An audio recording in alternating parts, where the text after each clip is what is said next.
आप हारी क्यों अभी? अपने कुकर्मों से। भाजपा ने जनता के बीच कोई काम नहीं किया था, अपनी बात लेके नहीं जा पाए थे, क्योंकि हम कभी गैंजेस क्लब खेल रहे थे, कभी किसी गेस्ट हाउस खेल रहे थे, इन्हीं सब में घूमते रहे। मुझे ऐसा लगता वाणी से मैं अपनी कुछ भी करा सकता हूं, कर सकता हूं। मैं भाजपा में हूं, लेकिन मैं मुस्लिमों में बहुत प्रेमी। मुस्लिम प्रेमी। इस देश में मुस्लिमों के साथ बहुत अन्याय हो, बहुत अन्याय हो, और इस बात से वो चेत नहीं रहे। उनको वोट बैंक बनाए रखने की वजह से उनको शिक्षित नहीं होने दिया गया, और ये सारे विरोधियों ने किया, क्योंकि जिस दिन ये कौम शिक्षित हो जाएगी, ये किसी के कहने पर पत्थर लेके नहीं खड़ी। वो मुस्लिम जो बहुत डेडिकेटेड होके उन लोगों को वोट देता है जो भाजपा के खिलाफ उनका कान भरते हैं, वो जिस जगह रहते हैं ना, वहां उस जगह शायद आपकी एक सांस लेना आपके लिए मुश्किल है, लेकिन वो उसमें खुश है। मुझे ऐसा लगता है मुस्लिमों को कहीं ना कहीं अपनी विचारधारा में परिवर्तन लाना चाहिए। आपको वोट इसलिए नहीं करना चाहिए कि आपकी भाजपा को हराना, क्योंकि आज मुस्लिम इसीलिए वोट कर रहा है कि उसको भाजपा को हराना है। पहले आप और फिर भाजपा, जी, ये कौन सा समीकरण था? मुझे एक दिन कहा गया कि पार्टी के बहुत वरिष्ठ नेता द्वारा कहा गया आप में कि आप अपने अंदर का हिंदुत्व कम कर दीजिए। तो मैंने, क्या आपके पास वो सूत्र हैं जिससे हिंदुत्व बढ़ाया या घटाया जा सकता है? 2020 से अभी तक क्या क्या काम किए जनता के लिए?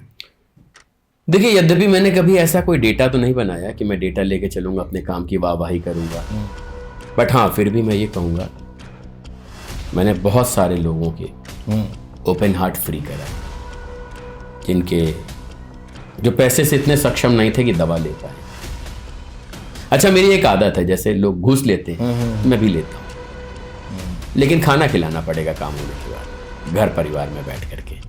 अच्छा, लोग और जीत क्यों नहीं रहे, ये भी समझिए, विपक्षी जीतते क्यों नहीं है? सब मोदी जी को टारगेट हो गए। तो आपका कहने का मतलब अमित शाह जी को टारगेट बना नहीं पाएंगे, उनकी मतलब हैसियत के बाहर है। मुझे एक बात बताइए, योगी आदित्यनाथ जी लगभग 2 टेन्योर पूरा कर रहे हैं, एक एलिगेशन बताइए भ्रष्टाचार का, एक एलिगेशन। हेलो दोस्तों, मैं आप सभी का बहुत स्वागत करता हूं अपने चैनल स्पॉटलाइट विद निखिल पर। आज के जो हमारे मेहमान हैं, डॉक्टर रोहित सक्सेना जी हैं।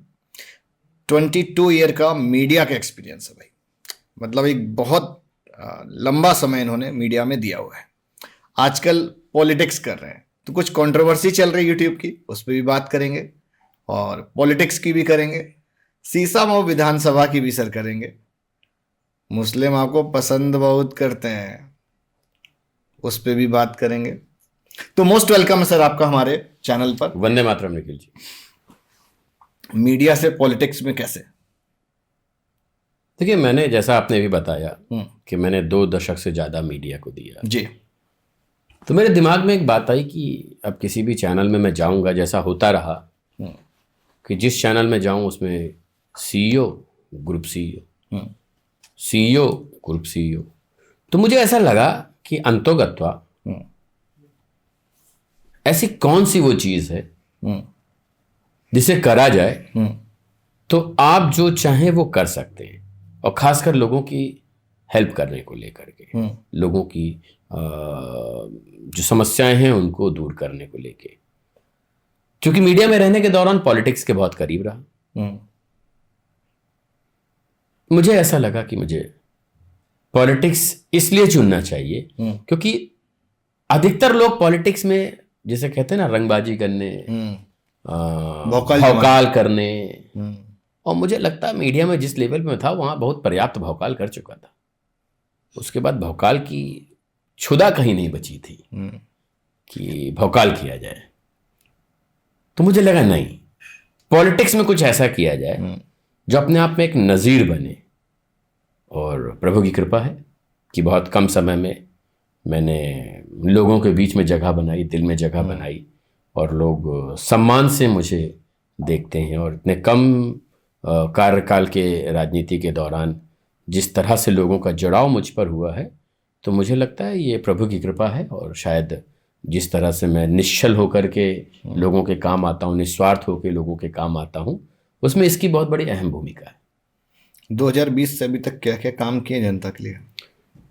देखिए, यद्यपि मैंने कभी ऐसा कोई डेटा तो नहीं बनाया कि मैं डेटा लेके चलूंगा, अपने काम की वाहवाही करूंगा, बट हाँ, फिर भी मैं ये कहूंगा, मैंने बहुत सारे लोगों के ओपन हार्ट फ्री कराए, जिनके जो पैसे से इतने सक्षम नहीं थे कि दवा ले पाए। मैं आपको बताऊं, मेरे पास एक बच्ची आई थी, एक व्यक्ति के घर में गया था खाना खाने। अच्छा, मेरी एक आदत है, जैसे लोग घूस लेते हैं मैं भी लेता हूं, लेकिन खाना खिलाना पड़ेगा काम होने के बाद, घर परिवार में बैठ करके, जहां आपके और लोगों से मैं मिल पाऊं और लोग मुझे समझ पाए, मेरे एजेंडा को समझ पाए। और होता क्या है कि इसी के दौरान मैंने किसी का काम कराया, उनके घर गया, वहां मुझे एक बच्ची मिली जिसको कैंसर था। उसका कहना था उसे कैंसर है। मैंने उसकी रिपोर्ट्स देखी, सारी चीज़ें पढ़ी, तो मैंने कहा बेटा मैं जहाँ कल बोल रहा हूँ आप जाओ। मैंने कानपुर के एक सरकारी अस्पताल में कहा कि आप इनको पीजीआई रेफ़र कर दीजिए। उन्होंने रेफ़र कर दिया। तो उससे बहुत से लोगों ने कहा कि पीजीआई में तो तुम्हारा नंबर 6-6, 8-8 महीने बाद आएगा, क्योंकि बदनाम करने वाले तो लोग हैं सरकार को, इसमें तो कोई कहीं कमी नहीं है। वो बच्ची वहाँ गई अपने सारे चीज़ों को लेकर के, और चूंकि वहाँ भी मैं जाना जाता हूँ गरीबों के काम आने वाले नेता के रूप में, तो पीजीआई में भी मुझे बहुत रिस्पेक्ट दी जाती है। अगले ही पल उसका सारा इलाज और चेकअप वगैरह स्टार्ट हो गया, और शाम को जो रिपोर्ट आई उसमें उसको कैंसर नहीं था। वहाँ की रिपोर्ट्स बहुत एक्यूरेट आती हैं, बहुत एक्यूरेट है, बहुत एक्यूरेट। तो आप सोचिए, वो बच्ची जो मुझे 30 किलो 35 किलो की मिली थी, उस बच्ची की आज आप शक्ल जाके देखिए, जब उसको ये पता चल गया उसे कैंसर नहीं है, तो आपको लगेगा एक गरीब के घर में पैदा हुई एक बहुत खूबसूरत सी परी है वो। तो ये बहुत सारे ऐसे काम रहे जो मैंने लोगों के किए। मैं एक और मज़ेदार बात बताऊं, नेता बनने के बाद एक वो होता ना, मेरा लेटर हेड चलना चाहिए। मैंने 200 लेटर हेड छपवाए थे कि मैं भी चिट्ठी लिखूंगा अभी फलाने के लिए, ठिकाने के लिए, ये करता हूँ। वो पूरे 200 के 200 रखे, क्योंकि एक चुल है अंदर कि किसी को काम कहीं पड़ा तो खुद पहुंच जाता हूँ। चिट्ठी लगता है देर में पहुंचेगी, तो मैं खुद ही पहुंच जाता हूँ, चाहे वो चौकी हो, थाना हो, अस्पताल हो, कहीं भी। मैंने कभी नहीं सोचा कि ये मेरे लेवल का नहीं है। मुझे ऐसा लगता है जिसने मुझे जहां याद किया मुझे वहां जाना है। ठीक बात जी। पहले आप और फिर भाजपा जी, ये कौन सा समीकरण था? ये सवाल आपका बहुत अच्छा है, क्योंकि मुझे ऐसा लगता है वहां रहने के दौरान जो मैंने फेस किया, ऐसा इसलिए नहीं बोलूंगा कि भाजपा आज सत्ता में है इसलिए मैं उनके साथ जुड़ा हूं तो बोल रहा हूं। ये आदिकाल से अनादिकाल तक मैं बोलूंगा जो चीजों का मैंने अनुभव किया। मुझे एक दिन कहा गया कि पार्टी के बहुत वरिष्ठ नेता द्वारा कहा गया आप में कि आप अपने अंदर का हिंदुत्व कम कर दीजिए। तो मैंने, क्या आपके पास वो सूत्र हैं जिससे हिंदुत्व बढ़ाया या घटाया जा सकता है? कोई ऐसा फॉर्मूला हो तो मुझे दे दीजिए, कोई स्केल है तो बताइए। हाँ, मैं भी ले लूंगा और लोगों भी बांटूंगा। बोले नहीं, आप नहीं समझ रहे हैं, चूंकि आपके अंदर गौरक्षा को लेकर के बहुत कुछ है और मैं गौरक्षा में हूं भी, तो और आप हिंदुत्व के बात पे तुरंत अड़ जाते हैं और गायों की रक्षा को लेकर के आप सब काम छोड़ के चल देते हैं, तो आप इसको कम कर लीजिए। मैंने उनसे एक ही सवाल किया कि सर ठीक है, मेरी अपनी व्यक्तिगत मानसिकता कुछ भी हो, मैं हिंदुत्व को जैसे भी लेता हूँ, गौरक्षा को जैसे भी लेता हूँ, क्या मैंने आपकी पार्टी में रहते हुए किसी भी धर्म, किसी संप्रदाय या उसके ईश्वर के खिलाफ कोई बात कही या उसको कमतर आंका?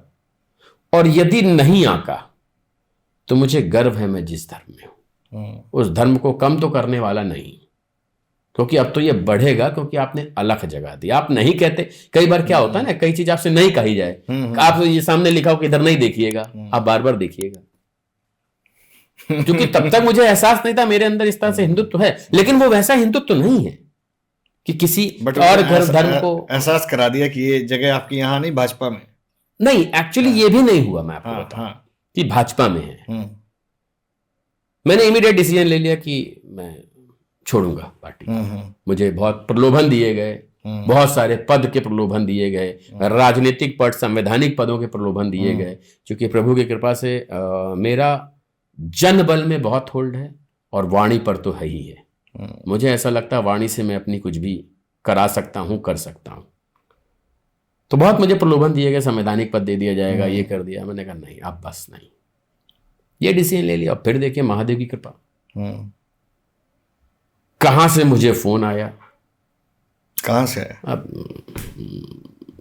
आया, बता दीजिए, अब तो बात पुरानी हो गई। आया कहाँ से? और दिल्ली से आया। तो मुझे कहा गया कि आप पार्टी ज्वाइन कर लीजिए। तो मैंने एक ही कंडीशन रखी थी कि मैं पार्टी में आने को तो तैयार हूँ, बट ज्वाइन कौन कराएगा ये मायने रखता है। किसने ज्वाइन कराई? तत्कालीन प्रदेश अध्यक्ष स्वतंत्र जी ने, स्वतंत्र देव सिंह जी ने। स्वतंत्र देव सिंह जी ने मुझे पार्टी ज्वाइन कराई और तब से मैं भारतीय जनता पार्टी का हिस्सा हूँ। और आप देखिए, ये भी बड़ा एक गजब, मतलब एक कह सकते हैं ना, आपने जैसे कहा कि कॉम्बिनेशन आप और भाजपा कैसे। मैं भाजपा में हूँ, संघ की विचारधारा से हूँ, लेकिन मैं मुस्लिमों में बहुत प्रेमी हूँ। मुस्लिम प्रेमी है? बहुत, मतलब मुझे बहुत प्रेम करते हैं लोग। आप नहीं करते? मैं भी करता हूँ, ऑब्वियसली करता हूँ। देखिए, प्रेम का मतलब तभी होता है, एक तरफा इश्क से मतलब नहीं होता ना। एक तरफा इश्क ज्यादा खतरनाक होता है। वो मुझे प्रेम करते हैं, मैं उन्हें प्रेम करता हूं, क्योंकि अंतोगत्वा इंसान तो वो भी है, इंसान मैं भी हूं। और निखिल जी, एक आपको बात बताऊं जो मेरा अपना मानना है, मेरा अपना एक रिसर्च है। इस देश में मुस्लिमों के साथ बहुत अन्याय हुआ, बहुत अन्याय हुआ, और इस बात से वो चेत नहीं रहे। उनको वोट बैंक बनाए रखने की वजह से उनको शिक्षित नहीं होने दिया गया, और ये सारे विरोधियों ने किया, ये सारे विपक्षी पर। मैं ये नहीं कहूंगा कि आप, मतलब मैं ऐसा इसलिए बोल रहा हूं, अगर आज भारतीय जनता पार्टी के आप हिस्सा नहीं है तो भी मैं यही कहूंगा कि जो विपक्षी हैं, जो मुस्लिमों के खैरख्वाह बनते हैं, इनके सबसे बड़े दुश्मन हैं। इनको शिक्षा से दूर रख करके भीड़ का हिस्सा बनाना उनकी एक सोची समझी रणनीति है। क्योंकि जिस दिन ये कौम शिक्षित हो जाएगी, ये किसी के कहने पर पत्थर लेके नहीं खड़ी होगी। इसको कानून, गैर कानूनी सारी चीजों का पता होगा। आय के मामले में अगर आप निखिल भाई देखें, मैं आपसे कहूंगा, आप कभी अपनी टीम को लेके आइए भी। वो मुस्लिम जब बहुत डेडिकेटेड होके उन लोगों को वोट देता है जो भाजपा के खिलाफ उनका कान भरते हैं, वो जिस जगह रहते हैं ना, वहां उस जगह शायद आपकी एक सांस लेना आपके लिए मुश्किल हो जाए, लेकिन वो उसमें खुश हैं। मुझे ऐसा लगता है मुस्लिमों को कहीं ना कहीं अपनी विचारधारा में परिवर्तन लाना चाहिए। आपको वोट इसलिए नहीं करना चाहिए कि आपकी भाजपा को हराना, क्योंकि आज मुस्लिम इसीलिए वोट कर रहा है कि उसको भाजपा को हराना है। सामने कौन है इससे मतलब नहीं। अब जैसे आपने सीसामऊ का जिक्र छेड़ा, सीसामऊ एक परिवार के पास 22 सालों से ज्यादा से, मतलब जितना मेरा मीडिया का अनुभव है लगभग उतना, एक गली, एक स्कूल, एक अस्पताल, एक बारातशाला बता दीजिए जो उस विधानसभा क्षेत्र की यूएसपी हो। एक, जैसा 25 साल पहले था उससे ज्यादा दुर्व्यवस्था आज है। बारिश में आप गलियों से निकल नहीं सकते, जैसे बजबजाती हैं नालियां, देखने लायक होता है। क्योंकि कहीं ना कहीं उनके प्रतिनिधियों को, जनप्रतिनिधियों को यह पता है कि मुस्लिमों की मजबूरी है, ये हमको वोट देगा, जाएगा कहां, इसलिए वो काम भी नहीं करते। तो मुझे लगता है ऐसा कहीं ना कहीं आएंगे, सीसामऊ पे आएंगे अभी। तो आप सीसामऊ विधानसभा में किसका सहयोग कर रहे थे? भारतीय जनता पार्टी का। गए कन्वेंसिंग में? हाँ गया, मेरे फोटोज हैं सोशल मीडिया पे, आप देख सकते। खुल के सपोर्ट किया? मैं जो करता हूँ खुल के करता हूँ, अन्यथा नहीं करता हूँ, मेरी एक आदत है। मैं अगर खुल के किया होता तो बस थोड़ा ही सा वोट बैंक खिसकना था। नहीं, देखिए इसके पीछे भी एक निखिल भाई एक चीज होती है। जैसे मान लीजिए आपका फेवरेट एक्टर, एक एग्जांपल अमिताभ बच्चन है। अब टॉम क्रूज कितना भी आ जाए,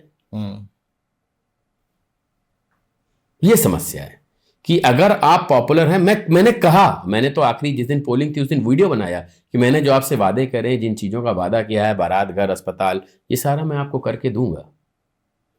लेकिन एक आप करेंगे और एक आप करा के देंगे, दोनों में अंतर होता है। तो कहीं ना कहीं शायद लोगों को नहीं समझ आया। तो अभी आपने दावेदारी करी थी उपचुनाव में? उपचुनाव में करी थी मैंने, टिकट मांगा था। क्यों नहीं मिल पाया? ये तो मेरे हिसाब से शायद ये सवाल पार्टी के पदाधिकारियों से पूछना चाहिए। फिर भी आपको कंक्लूजन तो अब मिल ही गया होगा ना? हाँ, इसलिए नहीं मिला कि शायद किसी बड़े नेता ने मेरी पैरवी नहीं करी, ये बड़ा कारण। कोई गॉडफादर नहीं है? कोई गॉडफादर नहीं, और मुझे बनाना भी नहीं है। देखिए मैं निखिल भाई, मीडिया में 1500 रुपए की तनख्वाह से सीईओ, ग्रुप सीईओ बन के पहुंचा अपने टैलेंट पर, बिना किसी गॉडफादर के। यहां भी वही करूंगा।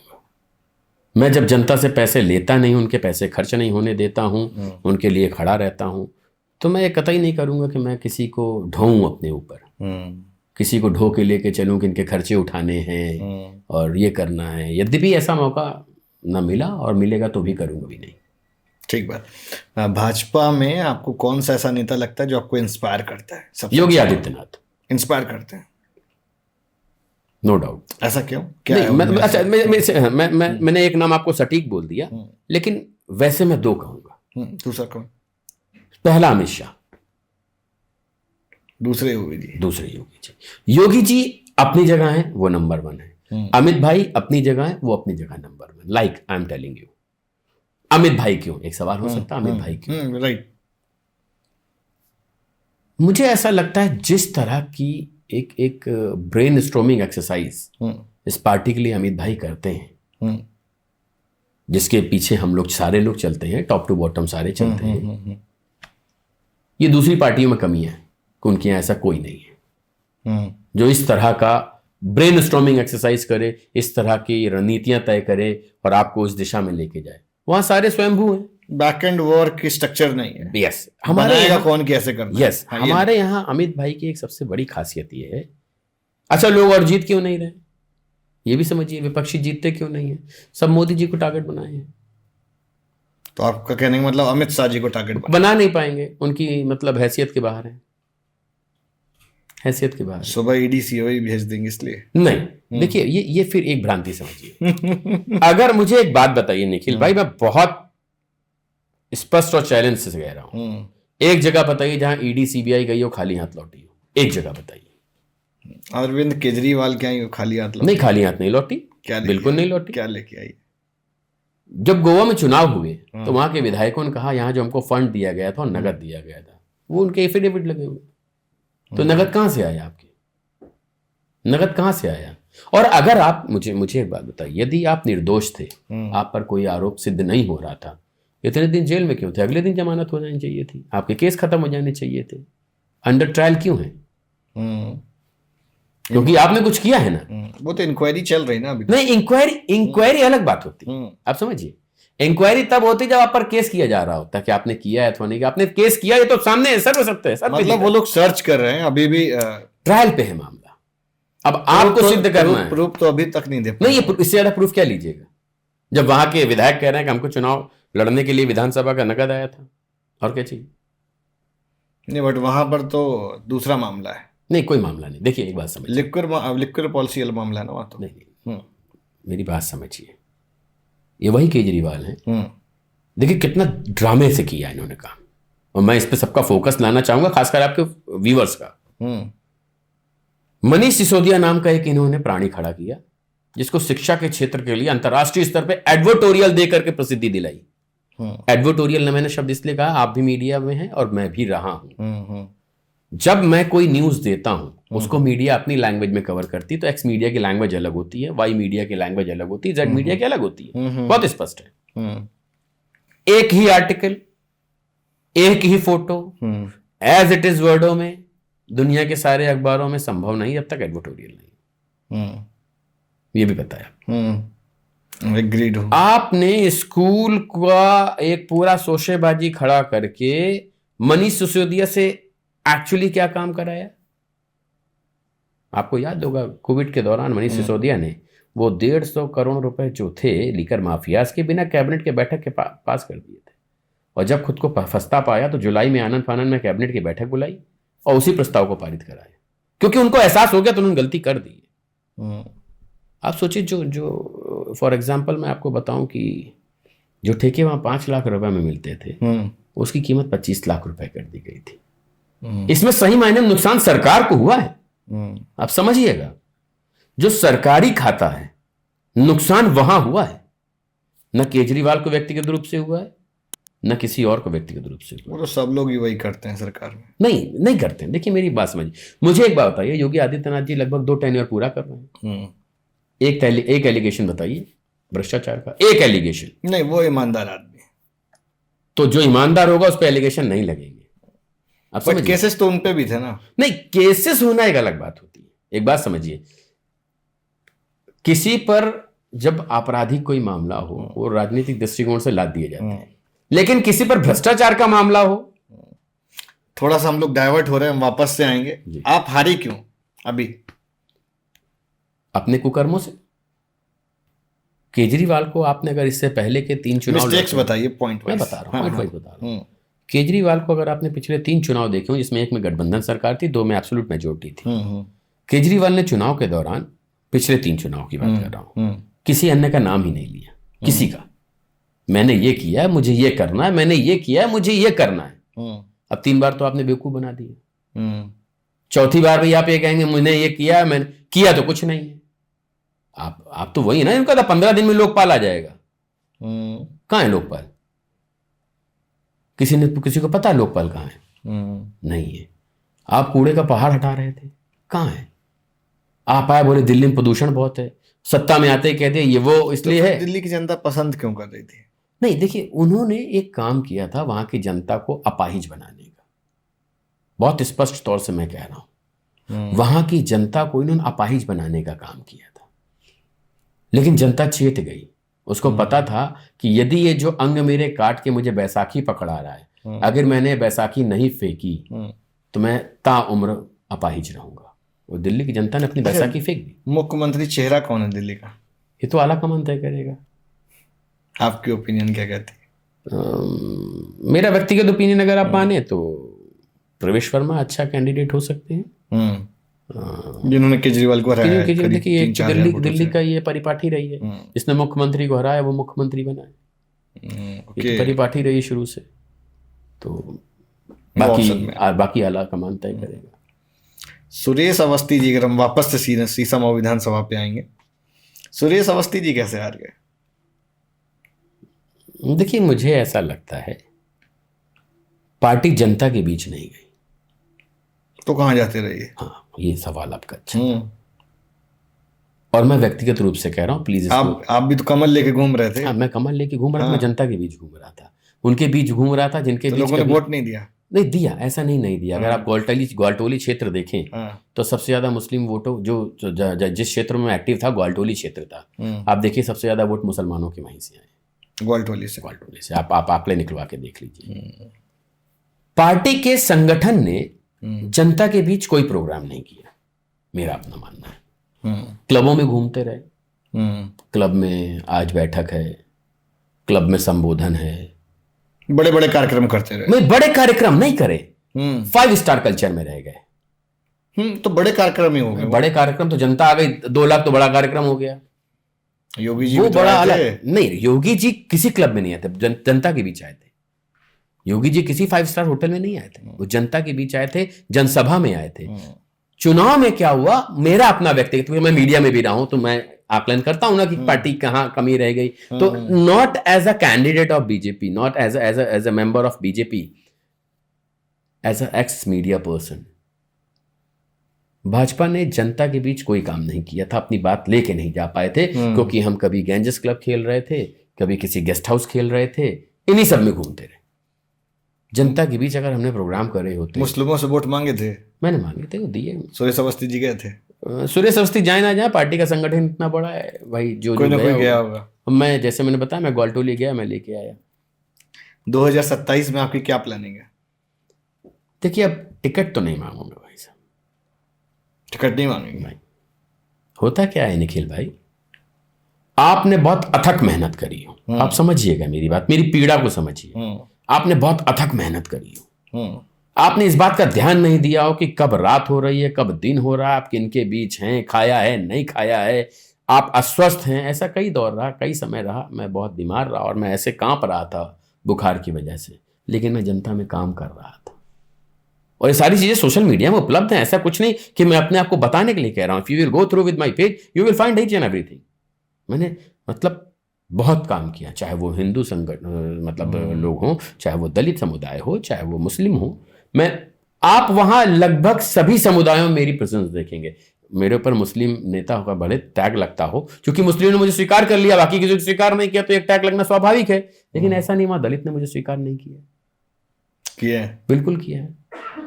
ऐसा नहीं है कि वहाँ मैं, चूंकि मेरी अपनी, मैं कायस्थ जिस कम्युनिटी से आता हूँ, इस शहर में सबसे ज़्यादा वोटर कायस्थ वहीं का है। अच्छा, जैसे चुनाव में एक चीज़ और बताइए कि पहले के चुनाव तो पूरा ग्राउंड लेवल पे होते थे, मीडिया की प्रेजेंस बहुत ज़्यादा मैटर नहीं करती थी। अब कितना % आपको लगता है कि मीडिया या IT सेल का एक प्रेजेंस होना जरूरी है?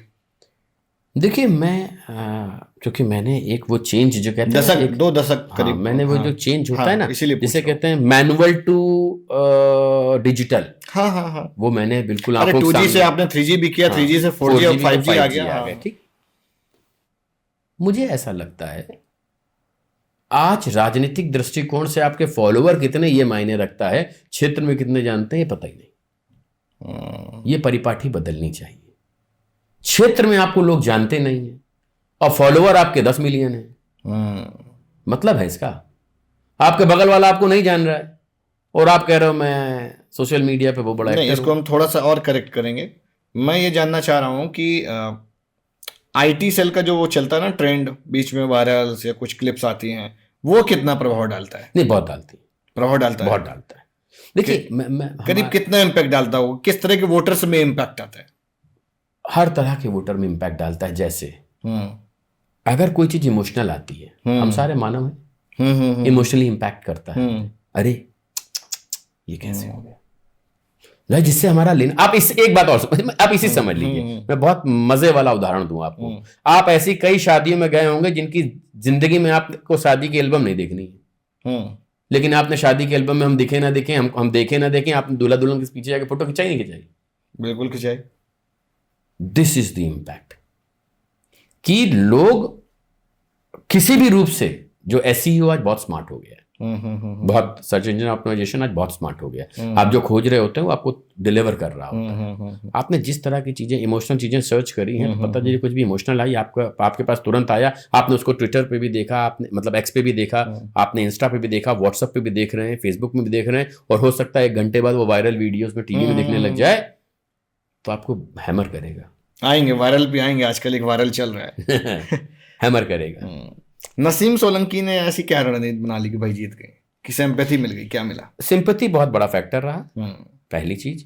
दूसरी बात, जैसे हमारे यहाँ से मुस्लिमों में लोग गए नहीं, वो केवल हिंदुओं में गई, क्योंकि उसको पता था मुसलमान उसको, वो गुलाम समझता पूरा परिवार मुसलमानों को, कि जाएंगे कहाँ। आप मुझे एक रैली बता दीजिए, एक जनसंपर्क मुसलमानों में बता दीजिए, उनको पता है जाएंगे कहाँ। वो तो खुल के मंच से कहते हैं मुझे पता मुसलमान तो मुझे वोट देगा। वो तो कहते फैमिली हमारी। नहीं, फैमिली एक अलग बात है। देखिए निखिल भाई, आप एक परिवार के रूप में किसी को माने अलग बात, एक गुलाम के रूप में माने एक अलग बात। ऐसा आप कह रहे हैं, वो थोड़ी कह रहे हैं। नहीं, वो ना कहे, वो ना, क्योंकि किया क्या है मुझे बताइए। तो अगर आप उनको परिवार मान रहे हैं, नहीं, मैं ब्लेम नहीं लगा रहा। देखिए, मैं चूंकि उस क्षेत्र से जुड़ा हूं और मैं बहुत स्पष्टवादी नेता हूं। अगर नसीम सोलंकी अच्छा काम करेगी तो मैं पहला आदमी होऊंगा भाजपा को जो निकल के आएगा नहीं इसने बहुत अच्छा काम किया। मुझे इससे मतलब नहीं कि मेरी पार्टी में इसका क्या इंपैक्ट पड़ेगा, लेकिन वो काम करेगी। तो आज तो लोग शिकायत कर रहे हैं कि विधायक बनने के बाद फोन उठाना बंद कर दिया। ना, ऐसा नहीं है, लोग कह रहे हैं ना, मैं क्यों ऐसे रिसीव हो रहा है। नहीं, मैं आपको नाम के साथ बता सकता हूं कि इन लोगों ने, उस क्षेत्र के मुअज्जिम लोगों ने कहा है कि भाई अब तो वो फोन नहीं उठाते। देखिए, आपको जब जनता चुनती है निखिल भाई, आप पर बहुत जिम्मेदारी होती है। और मेरा अपना मानना है, यदि आप विधायक हैं तो वो 5-7 लाख लोगों के नौकर हैं आप। बिल्कुल है। होता क्या है, इसके विपरीत होता है। परिवार की जिम्मेदारी है। नहीं, आप प्रतिनिधि हैं, मतलब प्रतिनिधि मतलब आप नौकर हैं उनके, बहुत स्पष्ट है। बिल्कुल, आप सेवक हैं उनके। इसके विपरीत राजनीति में क्या होता है, जो प्रतिनिधि बन के आता है वो मालिक बन के बैठ जाता है, जनता से मिलना बंद करता है। आप मुझे एक बात बताइए, मेरे हिसाब से तो आपकी आयु मुझसे बहुत कम होगी, आपने वो दौर पता नहीं देखा है, नहीं देखा कि पहले सभासदों और प्रधानों से मिलने में कितनी मुश्किल होती थी, ऐसे करके बैठते थे। अब वो नजारा भी हम लोगों ने देखा है। हमने वो नजारा भी देखा है कि देश का प्रधानमंत्री कितना इजीली जाके अपना एक्सेस देता है। क्या वो हम जैसे नए नेताओं के लिए सीख नहीं है, नजीर नहीं है? ये प्रधानमंत्री की एक्सेस इतनी इजी है जनता के लिए। ये जनरेशन चेंज है, मैं इसको बोलेंगे। नहीं, जनरेशन चेंज नहीं, चेंज ऑफ थॉट। नहीं, चेंज ऑफ थॉट भी नहीं है सर। नहीं, देखिए क्यों, मैं थोड़ा सा ऐसा कहेंगे कि पॉलिटिक्स पहले से अब में बहुत बदल गई है। नहीं, बिल्कुल। और इसका रीजन ये जितना ऑनलाइन हो गया वो है। निखिल भाई, मैं इसमें आपको काउंटर करूंगा। जैसे आपने बताया कि ऐसे करके एटीट्यूड में रहते थे, अब वो आप एटीट्यूड अब नहीं दिखा सकते हैं। नहीं, आप पहले जो काम करते थे, जो एक मेरा ओपिनियन है, पहले जो पॉलिटिशियन काम करते थे वो कहीं पोस्ट नहीं होता था सोशल मीडिया में। आपको ट्रेंड कल्चर बन गया कि अब आप काम करेंगे तो साथ में दिखाएंगे भी। कल्चर किसने सेट किया? मोदी जी ने। आप समझे मैं क्या, चेंज ऑफ थॉट, आप समझिए ये वही राजपथ है जो कर्तव्य पथ हो गया। क्या इस देश में कांग्रेस क्लेम करती हम 60 साल 65 साल रह के गए, एक वार मेमोरियल नहीं दे सकते थे हम? हमें यह नहीं पता हो सकता था किस युद्ध में हमारा कौन सा सैनिक मारा गया? क्या नहीं लिखा होना चाहिए था? उनकी फोटो हमें नहीं पता होनी चाहिए थी? क्या कांग्रेस ने किया ये चेंज ऑफ थॉट हुआ कि नहीं हुआ कि एक बदलाव की राजनीति के तहत माननीय प्रधानमंत्री जी ने वॉर मेमोरियल बनवाया? अभी सुनिए मैं आपको उदाहरण भाजपा के जाने के बाद भी बहुत सारी चीजें रह जाएंगी जो अब नई सरकारें आएंगी वो करेंगी। नहीं, क्योंकि देखिए अभी भाजपा तो जा नहीं रही, हाल फिलहाल आपको ये बताऊं अभी कुछ न कुछ तो रह ही जाता है। मुझे लगता है 2-3 दशक अभी हम लोग और रहेंगे। मान लीजिए 3 दशक के बाद जो सरकार आएगी, नहीं कम से कम मैंने कहा है उसमें भी बहुत सारी चीजें रह जाएंगी, तो लोग उसको भी करते हैं। आगे जो आएगा देश तो चलेगा ना। अच्छा मुझे एक बात बताइए हाँ निखिल भाई, जब कांग्रेस 60 साल थी, देश में कितने एम्स थे? करीब 5 या 8 रहे होंगे। आज 17-19 हो गए अब तो। क्यों? तो उसी के लेगेसी को बढ़ा रहे हैं ना आप तो। नहीं तो आप 60 साल और एक व्यक्ति ने 10 साल शासन करके बनाया। आप समझिए विचार, एक बात और समझिए, इसके पहले आपने देश के कितने प्रधानमंत्रियों को देखा था ये करते हुए? ये भी तो एक प्रेरणा का विषय है कि जो कहे अपने देश को गंदा करो ना करो, लेकिन मतलब साफ करो ना करो लेकिन गंदा मत करो। ये भी तो एक विचारधारा है।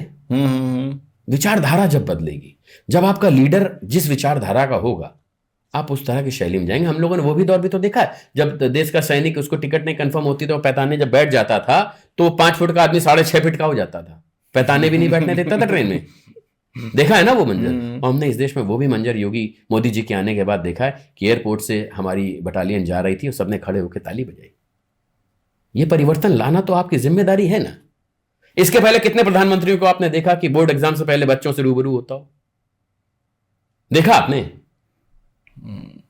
इन्होंने किया क्यों? क्योंकि कई बार ऐसा घर घर राजनीति कर रहे हैं।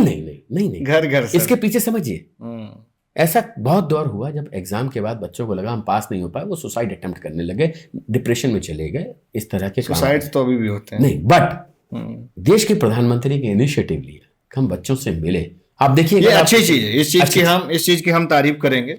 ये करना चाहिए, चेंज ऑफ थॉट है। और बच्चों के लिए एक इंस्पिरेशनल भी हो जाती है। भाई आप मान लिया मैं 10 ही बच्चे रहे होंगे वहां, लेकिन उसको देखने वाले 10 करोड़ बच्चे होंगे जिनको ये प्रेरणा मिल रही होगी कि देश का प्रधानमंत्री नहीं ये काम बहुत अच्छा कर रहे हैं। अभी उन्होंने प्रकृति परीक्षण का एक लाइव था आयुर्वेदा प्रमोशन में, उस पर मैंने देखा।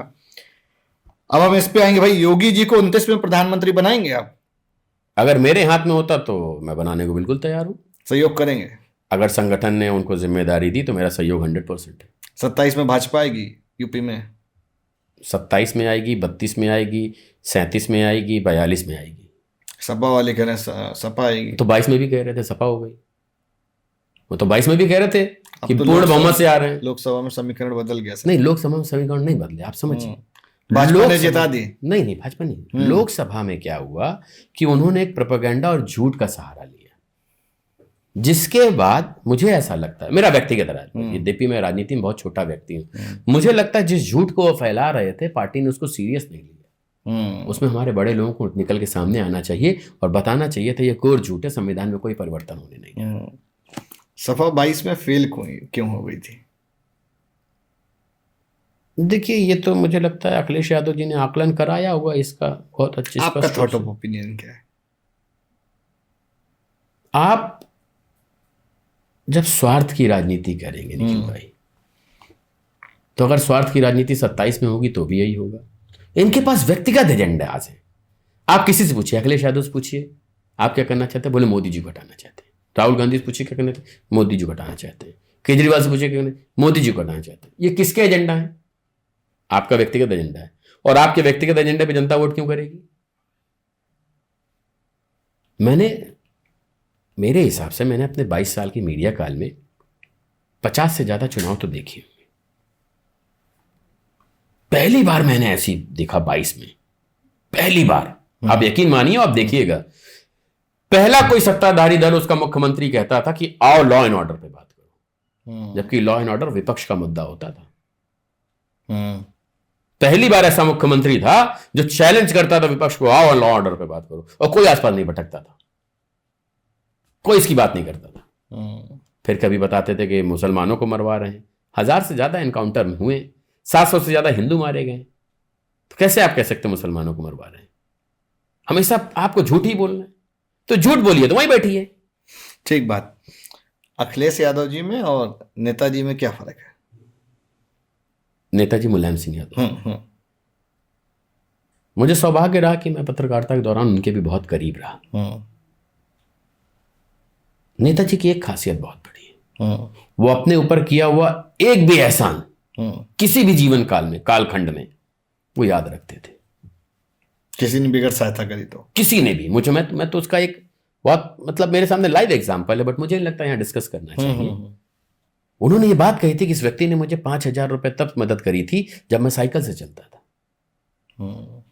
इसका मैं उदाहरण हूं, मतलब मैंने आई विटनेस हूं उसका।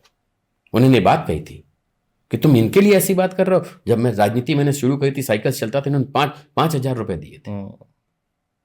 और मुझे लगता है अखिलेश यादव जी केवल प्रशंसा सुनना पसंद करते हैं, तभी वो जिन नेताओं के बीच हैं वो प्रशंसा करते रहते हैं। और वो जहाँ 22 में बैठे हैं वहीं 27 में बैठेंगे, 32 में बैठेंगे, 37 में बैठेंगे, 42 में बैठेंगे, 47 में बैठेंगे, यही होता रहेगा। 27 में आप क्या करेंगे? संगठन के लिए काम करूंगा। अब टिकट नहीं मांगूंगा। टिकट नहीं मांगेंगे, सत्ता में नहीं आएंगे, लड़ेंगे, मतलब कुछ लेंगे नहीं, मैं देखिए जनता के काम करने आया था, चुनाव लड़ना वैसा भी मेरा एजेंडा नहीं था। बट चूंकि लोगों ने के बीच इतना पॉपुलर हो गया, लोगों ने कहा भैया आप आइए, आप बदलाव लाएंगे, तो मुझे लगा। लेकिन फिर वही बात है कि ना कोई बड़ा नेता मेरी पैरवी करेगा और ना मैं किसी के चौखट पे नाक रगड़ूंगा। बहुत स्पष्ट है। तो दोस्तों, इस पॉडकास्ट को हम देंगे यहीं विराम, और मुझे लगता है कि जब कभी डिबेट होगा तो हम आपको जरूर बुलाएंगे। जरूर बुलाइएगा, क्योंकि आप मुसलमानों के बहुत चाहते हैं।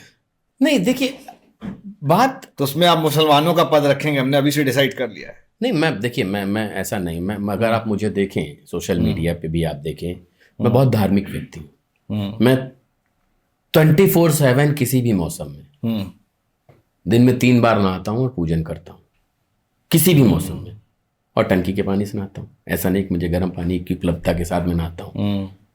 एक कैलाश मंदिर है शिवाला, वहां जल चढ़ाना ही चढ़ाना है मुझे।